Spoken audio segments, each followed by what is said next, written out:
I fundamentally believe the power of our minds, the strength of our minds. And one of those things is all sorts of pieces of mindset, as you and I both well know. But one of them is intuition. More often than not, particularly with the big questions in life, and how the big questions don't have to be life or death on the side of the mountain, but big decisions, right? About love, about life, about inspiration, about purpose. We try to make all these to-do lists. We try to logic through it. Should I do this? If I do A, it makes B, and B makes C, and this, and ask all our friends, and this, and that, and the other thing. But don't underestimate the power of the fact that you actually know more often than not in these big decisions. And learning to trust my instincts and my gut over time saved my life, 100%.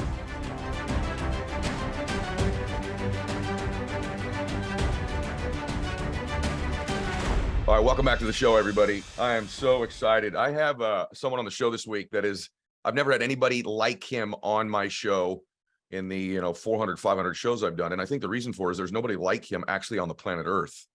And so to get this one dude on the show today, it's just an honor for me. Let me give you a little bit of background on this guy. It's pretty incredible. Number one, May 27th, 2016, he ends up setting a world record. He conquered what they call the Explorers Grand Slam Challenge, which means this. Listen to this, you guys. He summited the tallest peak in each of the 7 continents, including Everest, skied the last degree of the North and South Pole. Less than 50 people have ever done this in the history of the planet Earth.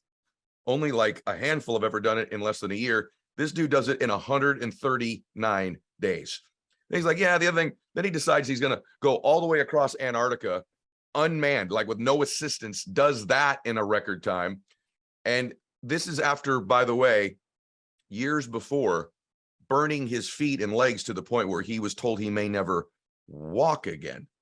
This dude's bananas, and I cannot wait to get in his head and his heart to share his insights about how you can change your life. So Colin O'Brady, welcome to the show, brother. Ed, thanks for being here. Appreciate it, man. Yeah, by the way, new book out called The 12-Hour Walk. Invest one day, conquer your mind, and unlock your best life. So, brother, I'm looking at all your stuff, and I'm like, first off, I thought I was going to find a dude that was like 6'5", jacked. I don't know why I have this image, right? And I find out this is a very extremely fit man. But the depth of the things you talk about were so striking to me. And it sort of explains how you can achieve such extraordinary things with this mindset and heart that you have. The first thing I want to ask you about, because I'm like, this is my guy. You talk a lot about how everything's temporary. And that when you're going through these unbelievable physical and mental challenges you're doing, that we can have a tendency to think the pain I'm in is going to last forever. So will you elaborate on that? I think it's a life lesson. I've been talking about this exact thing a lot lately. The difference between me and you is you actually live it and do this stuff every single day. So let's just start right there. Yeah, no, it's funny what you said. I get that feedback sometimes. You're like, oh, I thought you were gonna be like 6'5", like huge jack dude, because I pulled a sled 375 pounds by myself across Antarctica. And people kind of like, I hope you don't take this the wrong way, but you kind of look like, I don't know, like a normal guy. That's right. It's funny, man. But you know what I love to say? I say, and I know you believe this too, the most important muscle any of us have is the 6 inches between our ears. It's our mind, right? Yeah. It is our minds. And every single person has the ability to flex and develop that. And that muscle we can't so easily see within each other. But yeah, I think it's interesting, this idea of pain or this idea of discomfort. So often I think in our lives, we are afraid of experiencing pain. We hedge against it. So I've kind of started to think about life somewhat on this scale of 1 to 10. So 1 being our most painful, our most brutal kind of moments in life, heartbreak, you lose a loved one. You mentioned I was severely burned in a fire and told I would never walk again normally. These are 1s, right? We know what these are. And 10s are the highs, right? Falling in love. For me, setting my world records. For you, putting your book out and absolutely slaying it, big achievements, whatever that is, that's a 10, we want 10s. But what I've realized when I walk solo across Antarctica, I get to the other side, I've lost 50 pounds. I've been out there for 54 days alone. I'm beat up, I'm brutal. And I touched that post on the other side, becoming the first person in history to do this. And it's a 10. And I realized I didn't experience my 10s because of my 1s. In spite of my ones, I experienced them because of my ones, because the willingness to take on that temporary discomfort, that temporary pain. And as you said, that shifts. Problem is too often, I think everyone in our modern society, so often we get stuck in what I call the zone of comfortable complacency between 4 and 6, right? Between 4 and 6. It's like, I got this job. I don't love it. I don't hate it. I go every single day. I spend all my time doing it. It's just five every single day, right? Or you're dating somebody, you've been together for a few years, you're living together. It's not toxic, it's not abusive, it's not a 1, but you're just kind of like going through the motions with this person. It's just a 5. People get stuck in the zone of comfortable complacency because they are hedging so hard against the ones. I'm so afraid of experiencing a little bit of discomfort, a little bit of pain. But guess what? When you take the ones off the table, you also take the 10s off the table. So for me, in conclusion of that thought is like, for me, when I experience those ones, when I experience those downsides, that hardship, that discomfort, I've learned to smile at them, realizing I'm going to embrace the ones, because guess what? I've done myself a favor. I have opened up the door to a 10. The 1 is temporary as the pendulum swings back to that peak arc of that 10. Oh my gosh, brother. I'm so glad you're here. Like, I mean, I've never heard that in my life before. You can't get the 10s without the 1s. Has there been a time in all of your excursions, your explorations, that was even like a 0.5, meaning like you were out? I mean, was it the Antarctica trip? Was it the 7 peaks? Was it the 50 highest deals you did, highest peaks in the US? Has there been a point where you're like, I got to give in here? Has there been a moment like that stands out above all of them? I had something happen to me a year and a half ago. I was in Pakistan in 2021, and I was attempting to be the first person in history to climb K2 in winter. So K2 is the second tallest mountain in the world. So I've climbed Everest twice. K2 is the second tallest, but it's actually a lot more dangerous and a lot more difficult to climb than Everest. So much so that 1 in 4 people who summit K2 die trying. It's 25% fatality rate, super intense. And then I ratcheted that up, perhaps foolishly, by trying to climb it in winter, which had never been climbed before. It's always been climbed in summer, but also not only the most dangerous mountain, but during the most dangerous, brutal time. We're talking, minus 70 degrees outside, 100-mile-per-hour winds. Wow. On the most difficult and technical mountain in the world. And I was over there for that mountain takes about 2 months to climb. You got to climb up and down and stock camps. It's a whole kind of complicated thing, very remote part of the world. And finally, on February 4th of 2021, I'm pushing for the summit. After 2 months, I go up through the various camps. I'm getting to the highest camp in this very historic attempt. And it's too long of a story to tell all the details, but long story short, my climbing partner, a day or 2 earlier, had turned to me and he said, "Colin, I've got an intuition. I think I might die up here. I'm going to turn around." Wow. And we knew the stakes of this expedition, and we said to each other at sea level before we were, tired and in the moment, whatever, we said, if anyone has that feeling, there's no pressure on the other one. It's not like, "Oh, come on, man, suck it up." It's like, "Yo, I respect your decision." But he says, "Colin, you're climbing amazing. I've never seen you climb so strong. Like, you should go for it." Mm-hmm. And there was a couple other climbing teams on the mountain. And so I did. I kept climbing. And over the next 2 days, I tapped into the deepest flow state of my entire life. I've been in some powerful flow states where my body is just operating on another level, but this was like nothing. Every move was seamless. I was on these cliff sides of ice and rock where it dropped off 10,000 feet below me. There was no fear. I was tapped in. I was dialed. I was completely in flow. 24,000 feet above sea level. It's the middle of the night, and I'm planning to rest there for a few hours, boil some water, get warm, put new socks on, and then go for this historic summit push through about 20 hours through the next night and into the following morning. And as I'm getting in my tent, I hear this rustling outside. I hear these other people rustling outside. And again, I knew the other people on the mountain. There's only a few people in the world that are attempting this. And at the end of the day, like, we're all friends. Like, there's some competition, but it's like, the best climbers in the world are attempting this thing. We've become friends. And I hear this rustling outside, and I heard people going, what, do you have the tent? No, you have the tent, right? Don't you have the tent? These guys are arguing with each other outside of my tent. It's middle of the night, minus 70. And they have made a mistake where at the lower camps, they thought one person put something in their backpack and the other person put something in their backpack. And before they know it, they're at 24,000 feet on K2 in the middle of winter, a number of people with no shelter. Oh my. no shelter. I mean, it's like dire set of circumstances. And so they knock on my tent. Colin, is that you in there? And I was in there with a couple of Nepalese Sherpas, friends of mine. And it's a tiny little tent. It's a 3-man tent. We're already in there shoulder by shoulder. But I think, what can I do? Of course, I'm not going to let these guys stay out there in the middle of the night by themselves. And so I invite them in. And before I know it, there's 7 guys crammed into a 3-man tent on the edge of this precipice on K2. Oh. And I think to myself, well, this isn't good. Obviously, this is a bad deal. This is a bad situation. And then we start talking about the summit push.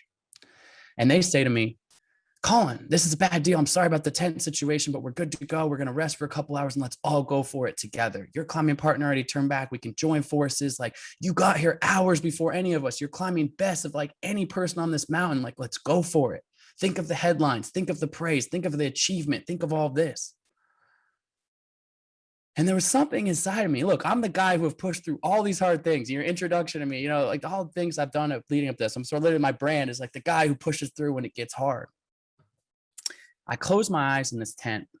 I actually call home to my wife on a satellite phone, a crackly satellite connection, describe it to her. And she goes, I trust you. Follow your heart. I believe in you. You're one of the best, one of the best in the world. You got this.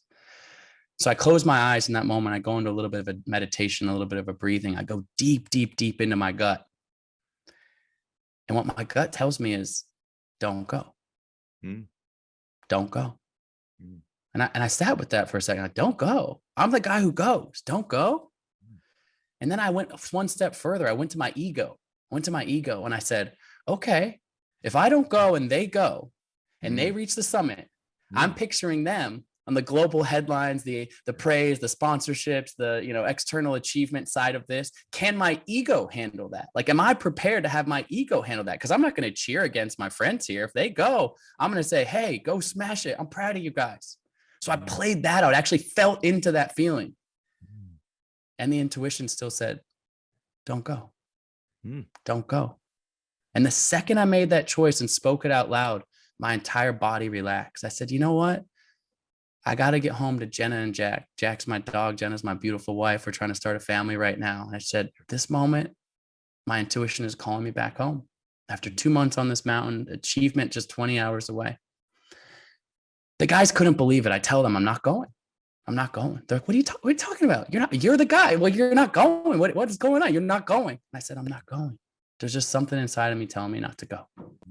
I love you guys. I wish you well. I cannot wait to celebrate with you guys back down at base camp tomorrow after you slay this dragon. They step out of the tent. They climb through the night. I rest until sunrise, put on my climbing harness, climb all the way. It takes me hours and hours and hours to climb all the way back down to base camp. And we find out over the next 24 hours that 5 of my friends die on that mountain and never come home. Oh my gosh. Oh my God. And oh my gosh. Your question was about turning back. And I write about this story in richer detail in the 12-Hour Walk, my new book, from the perspective of intuition. I fundamentally believe the power of our minds, the strength of our minds. And one of those things is all sorts of pieces of mindset, as you and I both well know. But one of them is intuition. And more often than not, particularly with the big questions in life, and how the big questions don't have to be life or death on the side of the mountain, but big decisions, right? About love, about life, about inspiration, about purpose. We try to make all these to-do lists. We try to logic through it. Should I do this? If I do A makes B and B makes C and this, and ask all our friends and this and that and the other thing. But don't underestimate the power of the fact that you actually know more often than not in these big decisions. And learning to trust my instincts and my gut over time saved my life 100%. Colin, that's one of the most amazing stories I've ever heard in my life. So I did about 12 to 15 actual hours preparing to talk with you. And the reason is because I became so fascinated by you. I couldn't stop listening and reading and downloading your mindset and your thoughts. And of all that preparation, I knew this was in the book, but I never thought that's what you would say when I asked you that question. That's what blows my mind, because you are the go guy. You were that close, right? And thank God for that intuition. You're a remarkable guy, and God bless them. I'm sorry to hear about that loss. That's an incredible freaking story. I wonder when you're doing what you're doing, because this voice you listen to, right? And I think that's so profound that you went within. And I feel like there's this thing in life, and you talk about it so eloquently. I have to imagine you're good at this, better than most, that we do listen to this voice. And oftentimes this voice is like a story we're telling ourselves about our life, right? And I just don't think most people are as cognizant of this story they keep telling themselves and how much they are actually just living out this story that they tell themselves over and over again.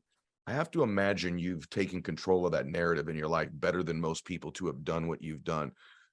Talk a little bit about that story piece of our lives.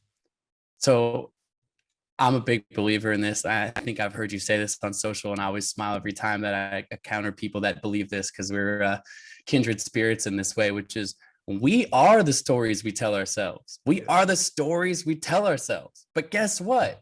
You get to choose what story that is, right? You get to choose. Look, I grew up poor. I grew up with very little resources. I figured out a way to say, I still want to climb Mount Everest. I still want to achieve these goals. I still want to figure out how to get myself an education. I got myself into Yale University when I was 17 years old from a public school kid with no money in Portland, Oregon. And I've had great influences. My mother's a strong influence in my life. It's been helpful to help build this mindset, a mindset that I call a possible mindset, an empowered way of thinking that unlocks a life of limitless possibilities. But I'll tell you a story about the stories we tell ourselves. So in 2018, I get this idea that I want to become the first person in history to cross Antarctica solo. Just incredible. I've had set a few world records at this point. But the next thing for me, I always like to ask people, what's your Everest? You know, my first Everest was climbing Everest. That was my childhood dream, but I summited Everest at 30, I'm 30 years old. Like, what would I do? Kick my feet up and do nothing for the rest of my life? Like, what's my next Everest? Yeah. And what I got fascinated by, I was continuing to push my body. A lot of my creative expression in the world comes through sort of these physical pursuits. And I thought, wouldn't it be interesting to try to do something that not just a record, but that nobody in history has ever done before? So I spent a year training and planning and preparing and getting ready to go do this solo Antarctica crossing, something that people had been trying for 100 years, something that people had died trying, some people had failed trying. I take this interview with the New York Times, and it's, you know, a big interview for me, you know, hey, I'm going to attempt this thing. No one's done it. My project's called The Impossible First. And on the same day, across the ocean in London, a British badass Navy SEAL kind of guy named Captain Lewis Rudd takes basically the same interview with the London Herald, but we don't know about each other.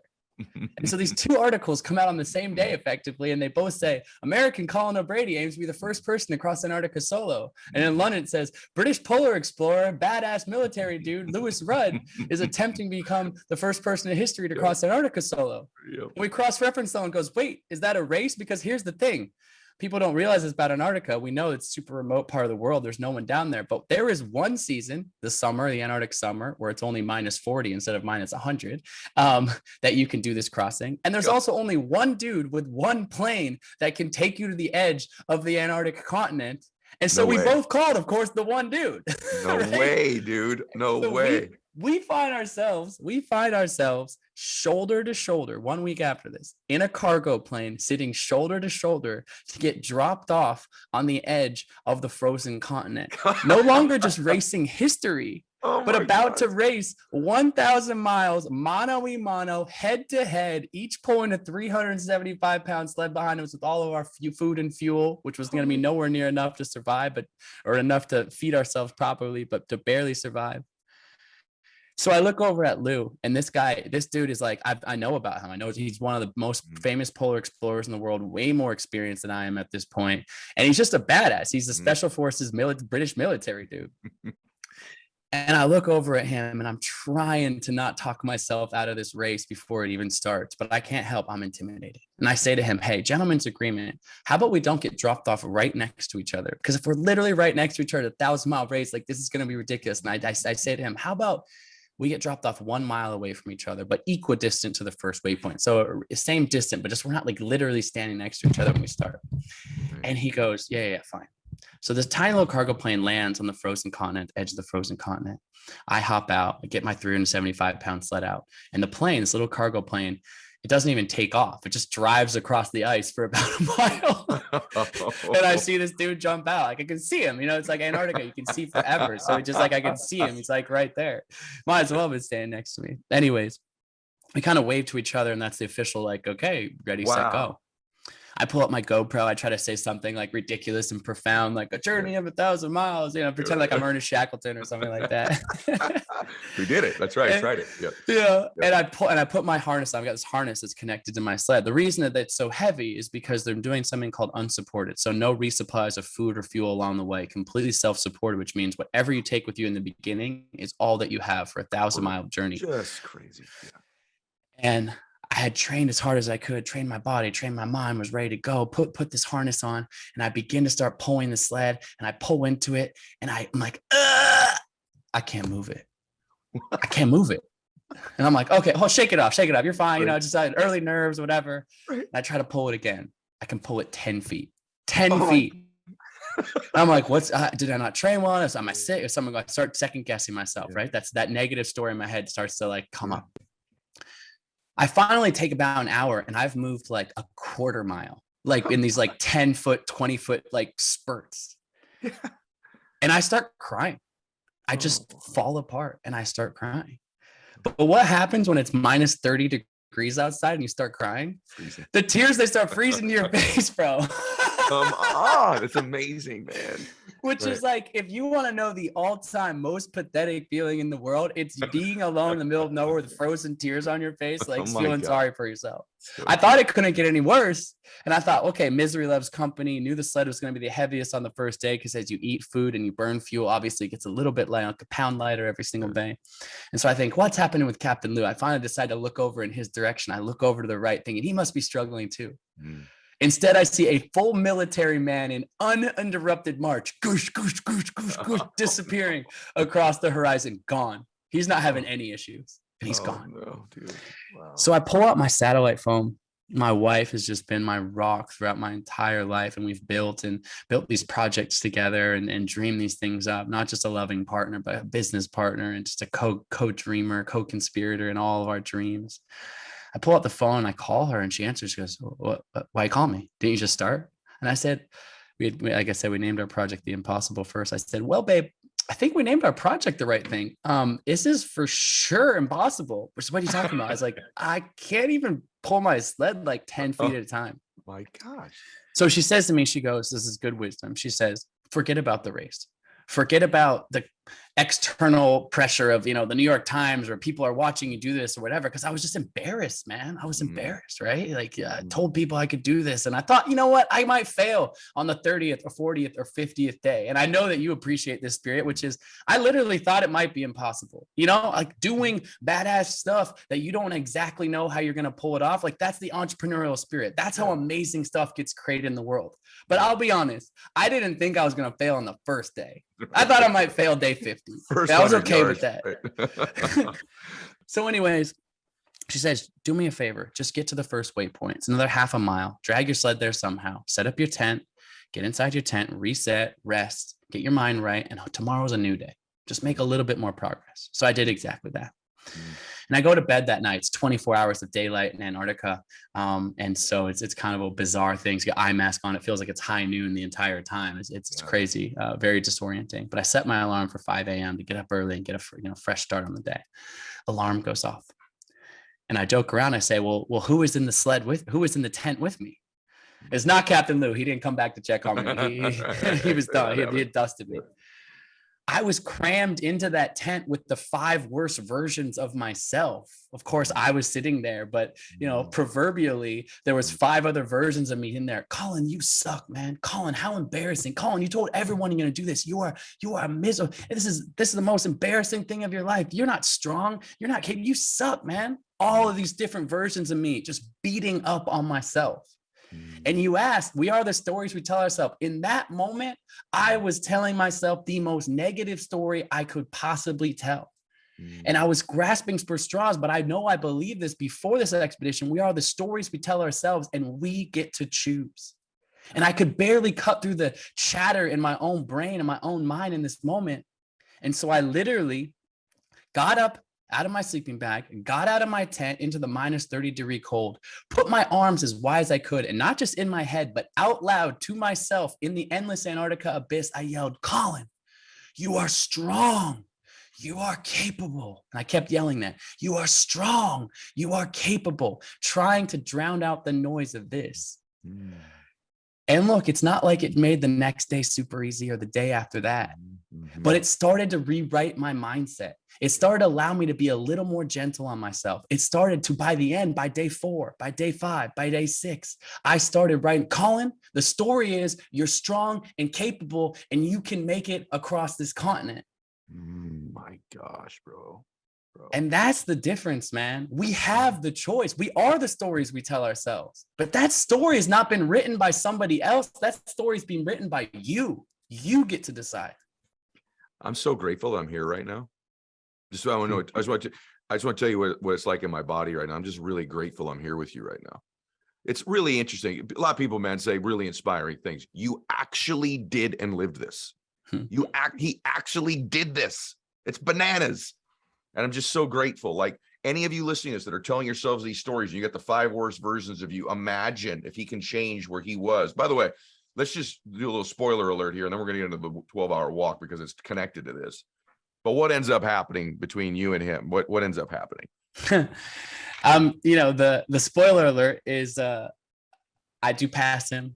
I do end up winning the race. 54 days later, I get to the other side of the Antarctic continent. And the 12-hour walk is connected to a moment on day 6. You know, I'll just share that briefly as we talk about this new book. And really, I want everyone listening to realize this new book that I have out, I've written a whole book as New York Times bestselling memoir about the impossible first, about the Antarctica crossing, which is implicitly inspiring in the ways it is as a storytelling. And it's exciting if you're interested in checking that out. But my new book, The 12-Hour Walk, what I'm so excited by is that at its core, I'll entertain the hell out of you. It's got inspiring stories. It's edge of your seat. It's page turning. But this isn't a book about me. I'm not the hero of this story. You, the reader, you, the listener, are the hero of this story. This is a book that is a call to action that invites you to take on something that is accessible out your front door, that in one day will change your life for the better. And as the subtitle of the book says, invest one day, conquer your mind, and unlock your best life. I'm inviting you, and we'll talk more about this, on a 12-hour walk by yourself, alone, no music, no podcast, right out your front door to go deep into your mind and your psyche. But the way, and again, I know we'll loop back on that, but the way that came to be, I told my wife, even when she gave me this great wisdom in Antarctica, get to the next waypoint, reset. I told her 10 hours is the furthest I could ever pull this damn sled. It's just too heavy. She goes, I'm looking at the spreadsheet, Colin. You don't have enough food for going in only 10 hours. You're not making it far enough. Can you go any further? I go, no, I love you. And I appreciate you're trying to bring out the best of me, but that is my limit. That is my absolute limit of what is possible for me. And on day 6, to my complete and utter surprise, in the midst of a whiteout, I spot a tent in the distance. I can't believe it. I'm pretty sure there's no one else wandering around the middle of Antarctica by themselves. I've actually found this guy, you know, like in case there's somebody else, there's no one there. It's literally the middle of freaking nowhere. And I'm like, wow, I caught up to him. I didn't think I would ever see him again. And I sneak past his tent trying to go quietly in this whiteout, but I hear him he can hear me sliding past, and I hear this coughing and this unzipping of the tent, and Captain Lou pops his head outside and he starts kind of waving at me slow, like he's the king of England or something like that. And I continue on, try to kind of ignore it, keep my head down. And it's really hard to navigate in a whiteout in Antarctica. It's like if you were walking down a dark hallway with your eyes closed, you're going to smack into the wall pretty quick. As humans without visual cues, like you can't walk in a straight line. So I'm staring down at this compass, you know, one step to the right, one step to the left, trying to stay in a straight line. It's so disorienting. Wow. A few hours later, I look behind me. And what do I see? I see Captain Lou 100 feet behind me, but he's got no compass out. He's just staring at me, letting me navigate through the whiteout for him, just chilling, just chilling. But you got to give him credit, man. The wily polar veteran has a few tricks up his sleeve, and he's playing one on me right that moment. So I'm frustrated, and I slow down. I make him force him to come up to me, and he comes up beside of me, and he looks, you know, he goes, he's all chipper, actually, all cheery and chipper. He's like, hey, good morning, mate. Like, hey, how are you doing? You know, I got a bit of a suggestion for you. I'm like, a suggestion? Like, we're out here in this battle of all battles. You got a friendly suggestion for me? And I stop him there and I say, Lou, I don't wish any ill will on you. We know someone's died trying this. I don't want something bad to happen to you. but let this be the last time we speak. And in my mind, I'm thinking, there's no way he's like just offering some friendly advice in the middle of nowhere. Like, let this be the last time we speak. Yeah. And he's got this eye mask on. You know, our faces are completely covered because any exposed skin, we get frostbite in like 2 minutes. So he pulls off his full uncovered face mask so I can see his eyes. And he just looks, his eyes, bears them into me. And he just goes, suit yourself. As if he's like, you know, was going to like give me the keys. All right, suit yourself. Fine. But I'm determined. I'm like, Lou, this is the last time we're ever going to speak. I'll see you later. But the funny thing about saying see you later to a guy who's also pulling a 300-pound sled is like, I'll see you later. And like, we're like walking like one step and we're headed in the same direction, bro. We're like freaking shoulder to shoulder with one another. Like, I'll see you later. Don't talk to me. An hour goes by. He's right next to me. And it's now 7 hours into the day. 8 hours goes by. We're still shoulder to shoulder. If someone was watching this, be like, what are these two dudes doing? Like, we're right next to each other in the middle of nowhere, like pretending like the other one's not there. Wow. 9 hours goes by and I think to myself, I am not going to stop until I finish in front of him. So it no longer matters to me how much time is on the clock. I'm just going to go an hour further than he goes. 10 hours goes by. My limit. I could never pull my sled more than 10 hours. What I just told my wife, I could never do that. 10 hours goes by. I'm determined to keep going. 10 and a half hours goes by, determined to keep going. 11 hours goes by, determined to keep going. He finally reaches down and he pulls out his tent. And I think I've got him, at least for today. I'm going to go one more hour. So I push one more hour, 12 hours that day. And as I get into my tent that night, my wife realized what my wife had told me before, Colin, if you want to stay in front, but more importantly, if you actually want to get to the other side without running out of food and having to get evacuated from there, you got to go further. And so I said to myself, well, if I went 12 hours once, can I do it again tomorrow? One more time. Can I do it again on the third day, on the fourth day? And I went 12 hours every single day without taking a break for the next 48 days in a row. Incredible. A recalibration of the limits within me. And so the 12 hours themselves are built upon this, but there's a more of connected tissue to the so-called real world side of this. But what happened for me is my body got weaker. My body got so weak out there. Like I said, I lost 40, 50 pounds, something like that. I had frostbite on my face. My wife didn't even recognize me when I got home because I was so skinny. But my mind got stronger. I deleted almost all my music, all my podcasts. I spent this time in these flow states, exploring them in deep, deep interior of my mind. I was afraid and that was frightening and scary at first. But ultimately what I found was bliss and peace and a connectedness to what I call infinite love. Call it spirit, call it God, call it whatever you want, the universe. I felt the oneness of humanity, although I was the most lonely, solitude person on the entire planet. In the last week, the last 10 days, in this flow state of solitude of these 12 hours, I felt connected to my wife, to my family, to love, to infinite love in a way that I had never felt before, completely full up. As my body got weaker, my mind got stronger and more connected to my deepest and truest purpose. And it was beautiful, man. It was beautiful. Colin, that's amazing. I want to keep going on this. Do you believe so what you talk about, that story, I'm just watching these two dudes just like inching next to each other, not talking. That just blows my mind. And then somehow the competitive spirit, whatever it is, recalibrates the limits. I hope everyone's listening or watching today thinking through their own life through your prism. That's where the lessons lie. It's not you can very easily get caught up in Colin's story about how remarkable it is and his incredible ability to tell stories. But I think for the rest of the show, everybody, as you're listening to this man's stories, I want you thinking about yours as you hear his, because that's where the lessons are. That's with your own limitations, the stories you're telling yourself, the 5 versions of you. The first question he asks in the book, and I'm not going to go through all of it in the book, is, what's your Everest? What's your Everest? And by the way, for me, it was really interesting. I said, I know. And then I started to read the chapter. I'm like, you know what? I don't know if I'm as clear on my overall life Everest as I could be. And I'm a guy who does this kind of with people for a living. And the reason that I mention this to everybody is I think the walk may be connected to you getting clearer about your Everest.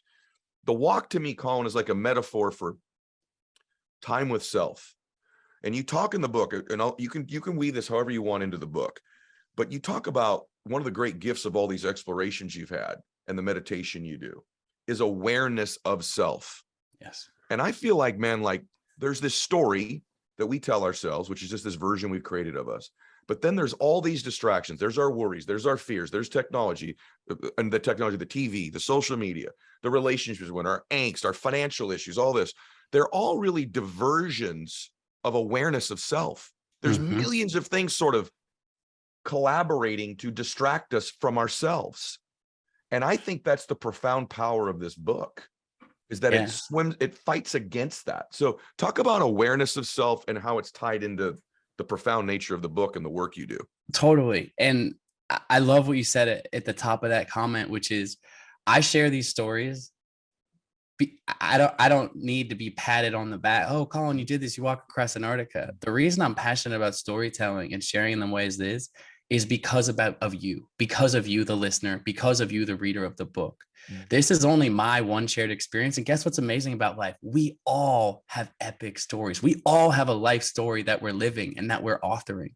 And we all have so much to learn from each other. And the 12-hour walk, the book, the concept, the call to action, the global movement, this is about you. And I'll get into how that connects. So I get back from Antarctica and I'm riding high, man. Not just, a bunch of external praise, made millions of dollars, blah, blah, blah, whatever. But when I say I'm riding high, just emotionally, I'm just good spiritually in a good place with myself.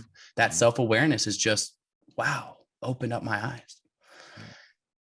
Bunch of good things happen for the next couple of years. I do another world record where I row a boat across Drake Passage, the most dangerous stretch of ocean in the world. Big Discovery Channel documentary. My next book becomes a New York Times bestseller. Things are going well for me. And then COVID hits. March of 2020. I'm on the middle of that book tour. Canceled. I've got a big expedition in Nepal that's going to be filmed, all those things canceled. And I don't pretend my expedition, my book tour being canceled, at least the world's problems in this moment. Right. People are dying, the borders are closing. But I'm locked now in my house, completely different than the path that I thought that I was walking down, disrupted, like we all were, March, April, May of 2020. We all remember that moment, right? Yep. My wife and I go to the Oregon coast. My family has a small cabin, and that's where we spend our time locked down. Just our dog, me and my wife. And at one point, my wife looks over at me and she's not used to seeing this side of me, but she goes, "I'm worried about you." I said, "What are you talking about?" She goes, "Colin, you haven't changed out of your pajamas in 3 days. And you're literally just sitting there doom scrolling social media and the news. Every 5 minutes, I'm announcing, did you see the borders closing here? Do you see this person died? I'm so worried about my grandparents. I'm so worried about my parents." Just in this spiral of fear. And it was a crazy time, right? And a very uncertain, anxietous time. But I had completely lost that center of myself that I had found in Antarctica. And I had gone down this path of anxiety, of fear, of just not feeling centered. And she was right. Again, my wife, just my anchor, my rock. She was right. And so I sat with myself that day and I said, when was the last time that I felt connected to self, peaceful, less anxietous? And I said, crazy enough, despite the minus 40-degree temperatures and this 70 per hour winds in my face, whatever, it was those last 10 days in Antarctica. What was I doing during that time? Well, I guess I was just walking alone in silence. And so I said to my wife, maybe this sounds ridiculous, but she always laughs because you see me do so many seemingly ridiculous things. And I say, "I'm going to be gone all day tomorrow." She goes, "Okay, it's a lockdown. Like, where are you going?" I said, "I'm just going to walk out the front door. And I'm going to walk for, 12 hours. I'll see you at dinner." Just like I did in Antarctica. She's like, "Great." So I walk out my front door that next day. 20 minutes into the walk, my phone buzzes in my pocket. My best friend is texting me about something. And I pull my phone out and I'm about to text him back. And I think to myself, like, what am I doing? I've been doom scrolling my news. I've been staring at my social media. I've been in my notifications and all this kind of stuff. I don't need my phone today. So I put it on airplane mode. And for the next 12 hours, I walk in silence, no music, no podcasts, no inputs. I take breaks, I rest, but I'm alone with my thoughts this entire time. And I walk back in the door of this cabin. My dog jumps up on me and my wife goes, "You're back." And I said, yeah. I told you, I was coming back around dinner time. And she goes, no, you're back. You're back. She could just see it in me. I hadn't even said a word, but just my spirit was back. And I said, "You're right. This is the best that I've felt in a long time." Now, to be honest, I didn't think too much of it because I thought to myself, great, I'm the guy who walked across Antarctica and walked all this time and spent all this time alone. Like, it was a good check-in, a good reset for me. I'm happy about that. Because COVID kept unfolding, we had so many friends, as we all did, friends, colleagues, family members who were going through hard times. And I just started mentioning this to people. Hey, I know this might sound crazy, but turn my phone off and went outside for 12 hours and walked by myself. Maybe you should try it. And before I knew it, all sorts of people started taking me up on this. People young, people old, my 77-year-old mother-in-law and her 12-hour, I said, take as many breaks as you want. Her 12-hour walk looked like her walking one time around her block, then sitting on her front porch in silence for an hour and then taking another walk. She maybe covered a mile. My crazy ultra marathon friend did 50 miles of walking through the San Francisco hills and whatever. Yeah. Neither one of them is doing the 12-hour walk better than the other one. I don't care if you walk for 1 mile or 50. It's about committing to one day of the stillness and the silence of your own mind. Yeah. And now I've had thousands and thousands and thousands of people from all over the world. I think there's like 40 or 50 countries already, every continent, you know, people have done this walk. My goal is to inspire 10 million people to take this walk. But what all those different people have in common, and hopefully those listening are fascinated or curious about this for themselves, is that young, old, fit, not so fit, you know, in a great place in their life and a not so great place in their life. By taking this 12 hours, people have that awareness. They have that reset. And the book is written through this lens of something you talked about before, which is limiting beliefs. Yes. The book is broken down into these 10 most common limiting beliefs. Because I asked this question to so many people, and I know you've done this in your work, Ed. I asked this question: what's holding you back from living your best life? What's holding you back from being your best self? And I've asked that to thousands of people. And you would think you ask one question to thousands of people, maybe you get thousands of answers. It turns out you just get the same few answers over and over and over again. And the question is, here's what's holding me back, Colin. I don't have enough money. I don't have enough time. I'm not strong enough. What if I fail? What if people criticize me? I don't have the answer myself inside. And so the book breaks down those 10 most common limiting beliefs, but through the lens of the walk. The answer, the antidote to all of those things actually lies within you. And by taking 12 hours, I'm not vilifying technology. Technology is allowing me to have this conversation with you and for millions of people to hear it. You and I both embrace storytelling on social media and things like that.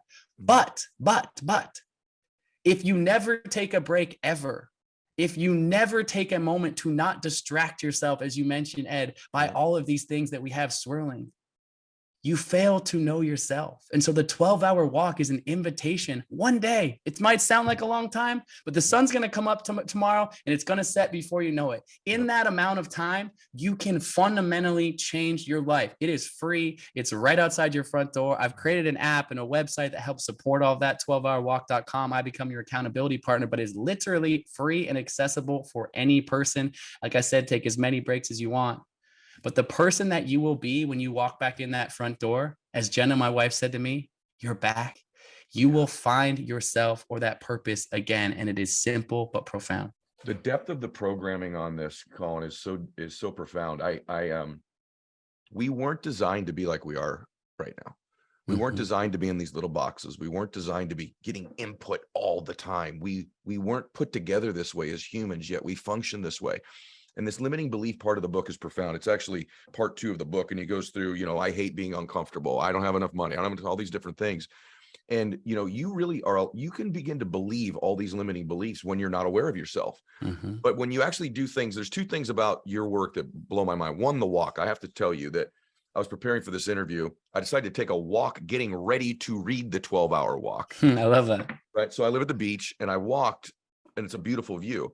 I didn't get 100 yards without grabbing my phone.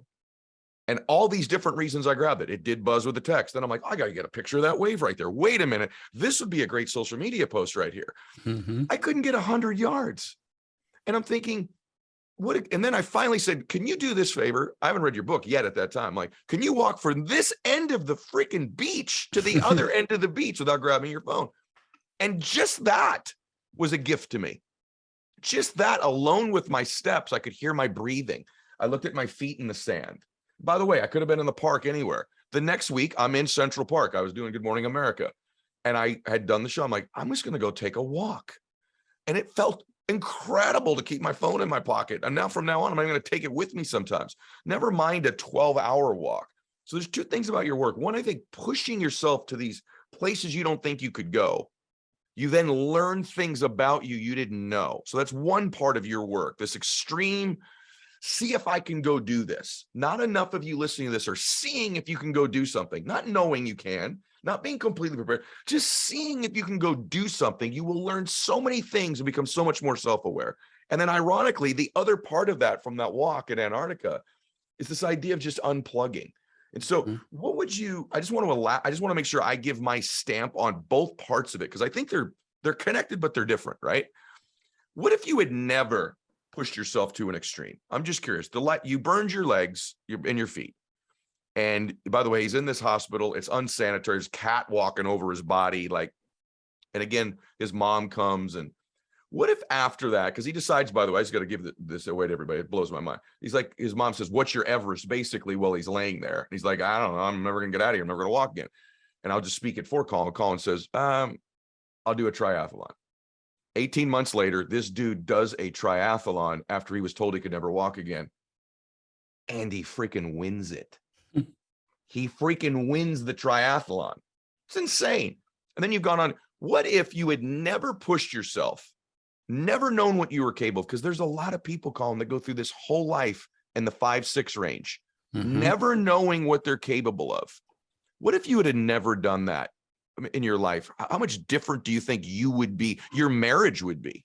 You as a person would be. I don't know if you ever sit back and think about that. What if I'd have never seen what I was capable of? It's such a powerful and important question. And it just, I'm smiling because it just strikes at the heart of what I'm passionate about sharing, what I've shared about those 1s and 10s. People have asked me, and it's a different question, but it's come from the same place of, I was 22 years old. The reason I got burned in this fire was I jumped a flaming jump rope. I was on a beach in Thailand, 22 years old, clearly not a fully formed prefrontal cortex. And I saw a couple guys with a kerosene soaked jump rope. And I was like, gee, that looks like fun. What could possibly go wrong here? Right. And I wrapped that rope around my body, lit my body on fire to my neck. And I thankfully was near the ocean, jumped in the ocean, saved my life, but not before about 25% of my body was burned, as you mentioned, predominate my legs and feet. And doctors thought I would never walk again normally. And I spent months in rural Thai hospitals. I was in a wheelchair, all these things, right? And people have asked me, well, if you could go back in a time machine and whisper to your 22-year-old self, would you tell him not to jump the jump rope? And it's an interesting question, because the knee-jerk response is, of course, don't jump the jump rope. Don't light your body on fire. And I wouldn't wish the physical pain of that injury on my worst enemy. And I'll tell you what was worse than the physical pain was the emotional trauma, not only that I suffered. My mom, thank God, she saved me from that mess, but she also had to stare and see her child severely burned in a place where no one spoke the language, in the middle of nowhere, that she couldn't move, and the hurt that caused her and my family. So on one hand, I wouldn't want to cause that hurt to anyone in my family. But here's the thing. I learned some of life's most valuable lessons from the resilience gained to recover from that, from having that specific goal, at least for me, which was a triathlon. And so that's all to say, I sit here with 10 world records, and we're not talking about the 10 world records that I set before I stupidly burned myself in a fire and screwed up my entire life. I set those records after that burn, and I only could have walked across Antarctica if I had burned myself in the fire. And forget about the external achievement. I love that you brought up marriage into this. I show up for my wife with love and compassion and grace, and I don't always get it right. I'm not perfect. But I am a better person because I have sought out what the limitations and the challenges, and I've suffered some. And so it's a weird thing. I know, you were, I was just listening to your most recent episode with Eric, the hip hop preacher. Love that dude. What a guy. Yeah. And you're saying to him, he's like, he's been homeless. And he's been in the Four Seasons, he's been illiterate, and he's got a PhD. Yeah. There is something about pushing the edges of what we're capable of in any given moment that teaches us so much about life. And that's why people ask me, even after I share a story about 5 of my friends dying, 5 of my friends died. There's not a day that goes by. I tear up often still 18 months later, thinking about the tragedy of that moment that I shared. And people sometimes ask me, they say, hey, Colin, aren't you afraid of dying? I think about it. Yeah, I'm afraid of dying. I'm super afraid of dying. This life is such a gift. I am afraid of dying. But you know what I'm more afraid of? I'm afraid of not living. I'm afraid of not living. And just sitting there in that 5, day after day after day, and never seeing what you're capable of, and never seeing what you can create, and never feeling into your full potential, even if to feel into that hurts a little bit for a moment in time, those 1s, those 2s, those 3s. That is the juice of life. That's the spice. And the 12-hour walk, even the walk itself, is a metaphor for this experience. Guess what? If you walk for 12 hours, even if you take a ton of breaks, your feet are going to get tired at some point. You might be a little bit out of your comfort zone in terms of bring some food with you, bring some water. You might be a little dehydrated. You might get a blister on your foot. You might be tired. You might think to yourself, I hate being alone. This is uncomfortable. Yes, you are likely going to experience some ones, some twos, some threes on that day. But how many 5 days over the last 365 can you not even remember? What'd you do last Tuesday? What'd you do a month ago? What'd you do 2 months ago? There are so many days in our life that don't even imprint and register in our memory because they're just because you're not alive. You're not fully living. You take this 12-hour walk, you are going to seek some discomfort. It is going to be challenging at times, but I guess you what? If I ask you a year from now, 5 years from now, 10 years from now, have you ever walked very far? You know what? 10 years ago, I did walk by myself alone in silence. It's not going to be a 5-day. You're going to feel some ones, some twos, some threes, but every person I know to get back to their front door, every person I know that wakes up in their bed the following day with a few sore muscles, it's a 7, it's an 8, more often than not, a 9, a 10. Thank you. I felt alive. I am not afraid of dying as I am afraid of not living. Oh my gosh, Colin. Again, I just have to tell you, I'm so grateful I'm sharing this time with you, brother. I feel the exact same, man. Yeah, so brother, fun to be here with you. When you're talking, I think about this thing I say often, which is extremity expands capacity. When you do something to what you think is an extreme, you expand your capacity to do extreme things, even if they don't seem very significant to you. And then I think about, this might be an ironic thing I just wanted to tell you when I was prepping, but take this the right way. And I know that I just say it the way I mean it. I don't no grain of salt. This is a dude who struggled to jump rope with some fire, right? I know you're a college swimmer, but and the same dude who couldn't jump rope with some fire that almost ended his life is now doing world records across Antarctica, climbing peaks, doing the Grand Slam. So it's amazing. I think oftentimes we think, well, I'm not very good at something now, so I'll like never be good at it. Well, this is a dude who didn't even jump rope correctly when he was 22 years old. I know there was fire with it and all that, but then to think that same dude is now the dude shattering all these records that literally no physical living human being has ever done before, is a dude who couldn't get the jump rope thing right when he's 22 in Thailand. Do you ever think about that? That proves extremity expands capacity, right? Well, I'll go one step further, which is after the Antarctica crossing, I had a lot of doors open to me. There was so much press, media, 2 billion media impressions, was most widely viewed expedition in modern history. And of course, that's going to open some doors, right?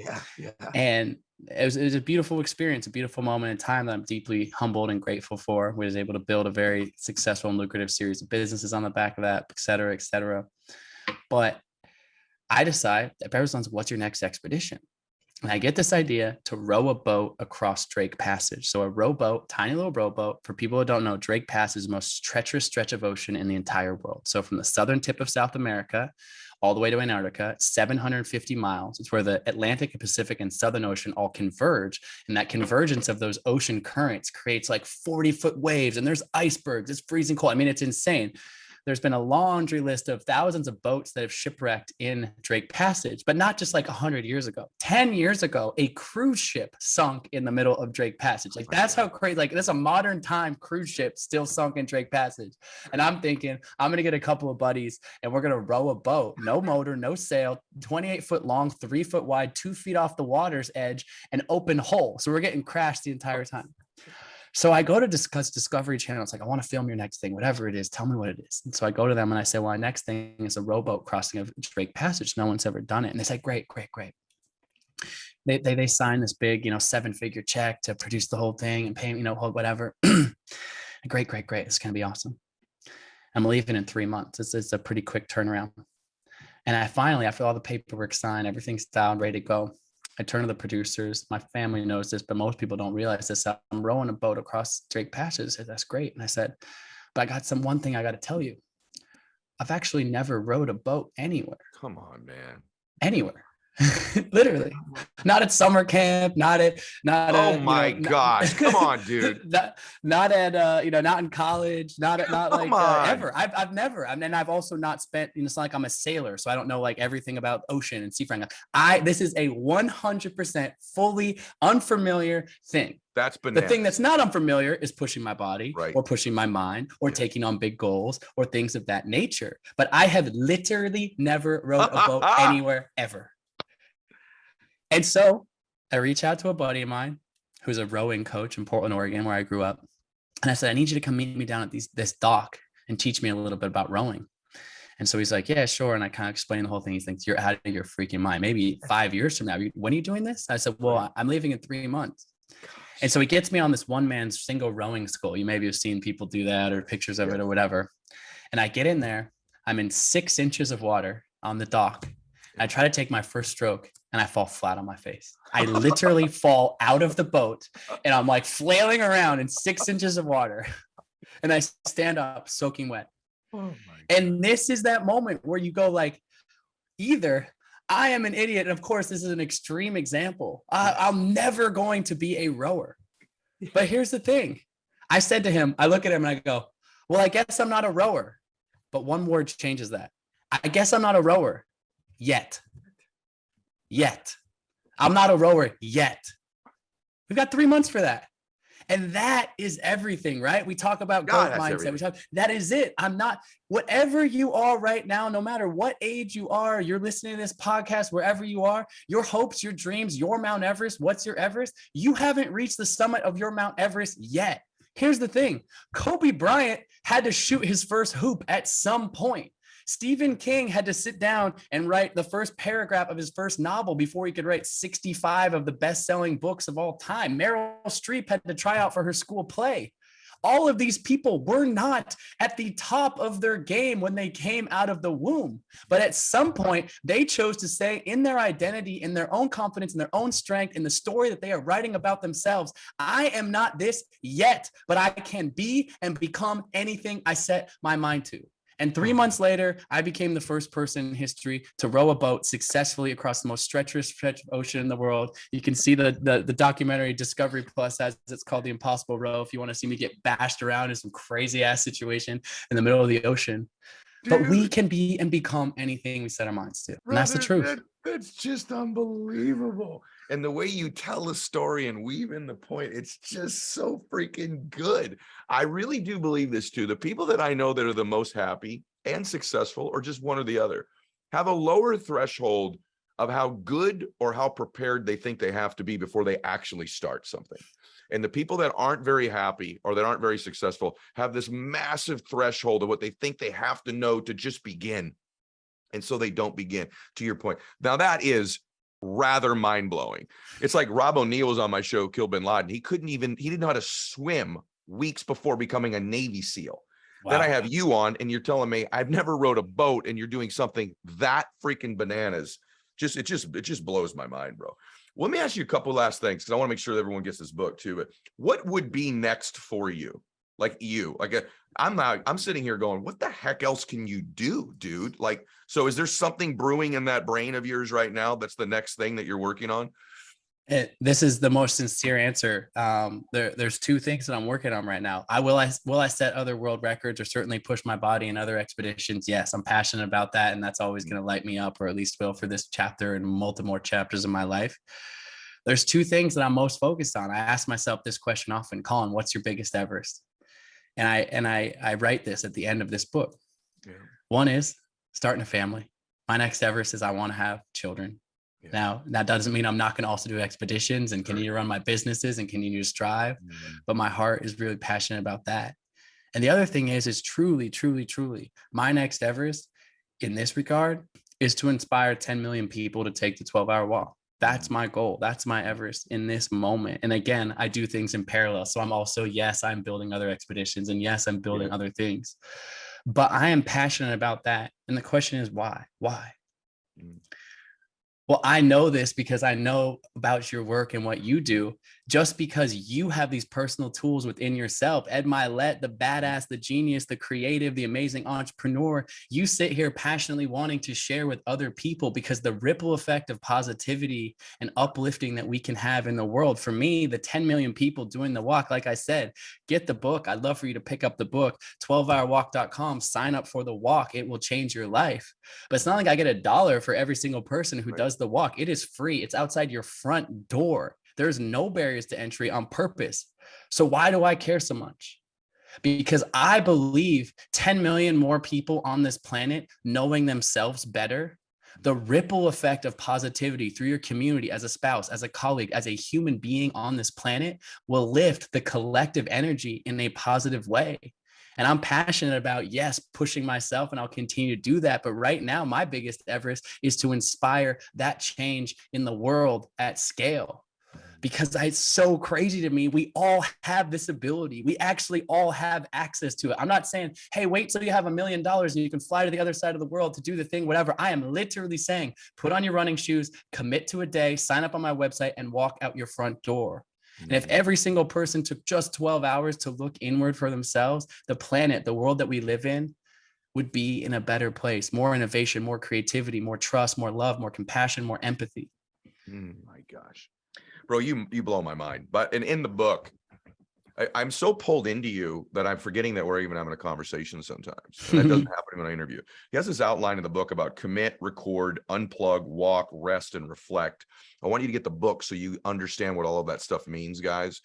But I just really feel like this, and the last thing I want to ask you, Colin, by the way, I'll have you back on this anytime you want. This is one of the best conversations of my life, on or off the podcast. And by the way, I think he would also tell you when that 12th hour is done, the first podcast you should download is the Ed Mylett Show. I think there's no dispute about that. I'm just kidding, everyone. True. I'm just kidding. But I want to ask you this last, because I think it's your relationship with pain and your relationship with fear that gets altered when you do things like you've done in your life. And I bet you haven't been asked this in a while, or maybe ever. But how would you describe, lastly, that people are listening to, like, look, I want to do this and I'm afraid. I want to do this. You put it in the book too about the limiting beliefs. And I don't like being uncomfortable or being in pain.